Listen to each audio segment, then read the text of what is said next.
नमस्कार, ओवीज रेसिपीमध्ये तुमचं स्वागत आहे. तर आज बघा मी तुमच्याशी कोणत्याही प्रकारची रेसिपी नाही शेअर करणार आहे. तर विरजण न टाकता साठवलेल्या साईपासून लोणी काढायचं कसं आणि त्यापासून कसं साजूक तूप बनवायचं हे तुम्हाला मी दाखवणार आहे. चला तर आपण पाहूयात. तर इथे बघा, इथे मी 15 दिवसाची साठवलेली साई घेतलेली होती. तर ही एवढी साई आहे का, तर माझ्याकडे 2 लिटर दूध असतं त्याची ही एवढी साई आहे. तर हे मी विरजण बिना टाकता साठवून घेतलेली होती साई बघा ही, आणि मी फ्रीजमध्ये स्टोअर केलेली होती. चला तर आपण तुम्हाला मी दाखवते लोणी कसं काढायचं. तर ते बघा मी पळीच्या साह्याने बघा 1.5 पळी साई घेत आहे.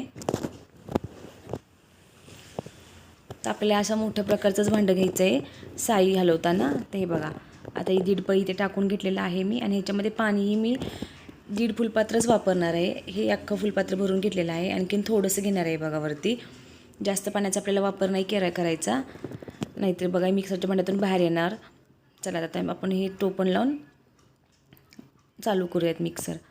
तर इथे बघा मिक्सर चालू करताना आपल्याला एक काळजी घ्यायची आहे की आपल्याला हे झाकण फिट्ट बसवून घ्यायचं आहे व्यवस्थित, बिना हलवता. हललं नाही पाहिजे झाकण, नाहीतर आपली पूर्ण साई बघा बाहेर येणार. तर अगदी बघा 1 ते 2 मिनटातच आपला लोण्याचा गोळा छान असा तयार होतो.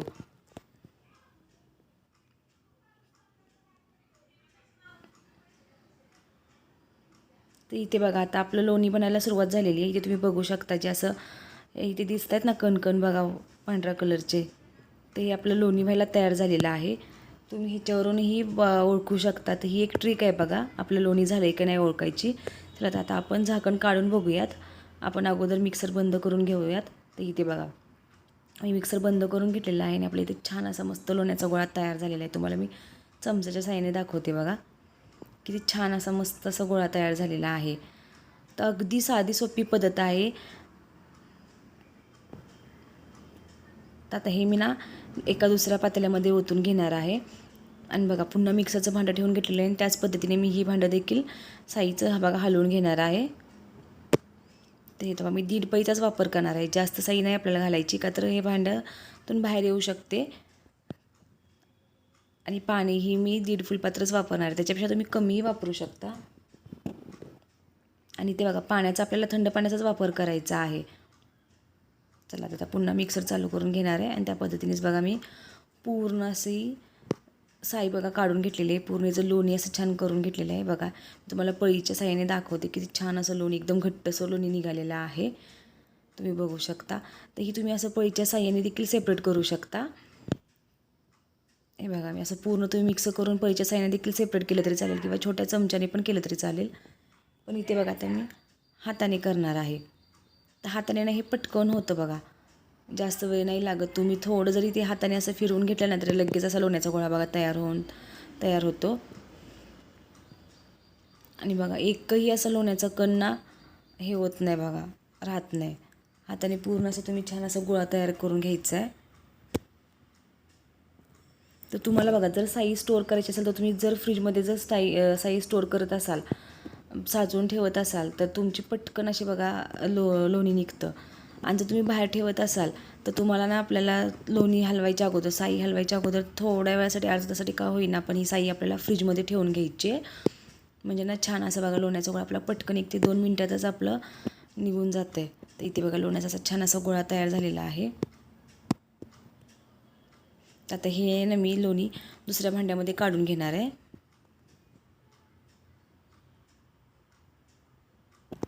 इथे बघा या पद्धतीने मी सगळे दुसऱ्या भांड्यामध्ये काढून घेणार आहे लोणी.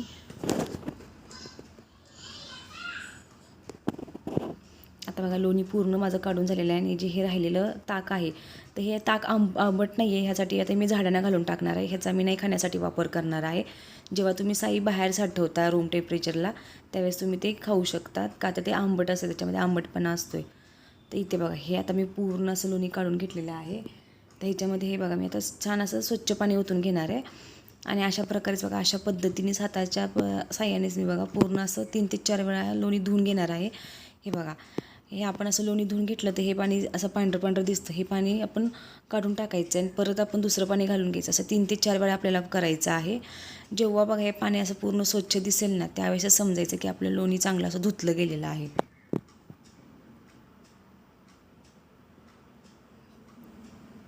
बघा हाताने खूप सोपी पद्धत आहे लोणी सेपरेट करायची.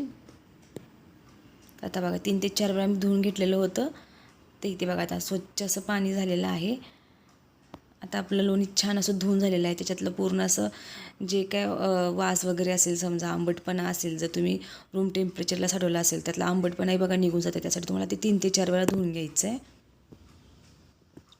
तर इथे बघा आता हे पाणी देखील मी आता साईडला काढून घेणार आहे. आता पाणी मी बघा सेपरेट केलं होतं लोण्यापासून. आता हे लोणी मी कडवायला ठेवून देत आहे. आपल्याला गॅसची फ्लेम ही मीडियमच ठेवायची आहे.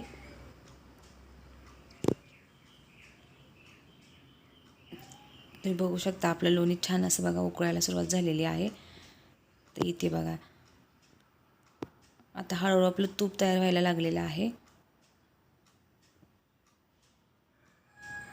तुम्ही बघू शकता आपलं तूप छान असं बनवून तयार आहे. तर आपलं तूप छान असं बनवून तयार आहे कसं ओळखावं ह्याची एक ट्रिक आहे. तर मी तुम्हाला सांगते. तर इथे आपल्याला थोडंसं चमच्यात पाणी घ्यायचं आहे आणि त्याचं तुपामध्ये टाकून घ्यायचं आहे.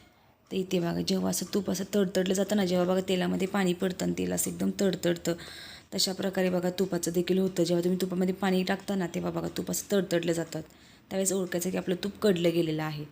आता याच्यामध्ये मी चिमूटभर मीठ घालून घेणार आहे आणि हे खाऊचं पान, हे पान मी स्वच्छ असं धुवून घेतलेलं आहे आणि हे टाकून घेणार आहे तुपामध्ये. आणि बघा मी मिक्स करून घेते. मी मीठ ह्यासाठी टाकलं आहे का तर ते ना तूप चवीला खूप छान लागतं आणि खाऊचं पान का तर तूप छान असं आपलं टिकावं यासाठी. चला आता बघा तयार आहे आपलं मस्त असं म्हशीच्या साईपासून तयार झालेलं साजूक तूप. ते बघा तुम्हाला ही माझी साई साठवण्याची तूप काढण्याची पद्धत कशी वाटली मला नक्की कमेंट करून सांगा. माझ्या चॅनलला लाईक करा, शेअर करा आणि सबस्क्राईब करायला विसरू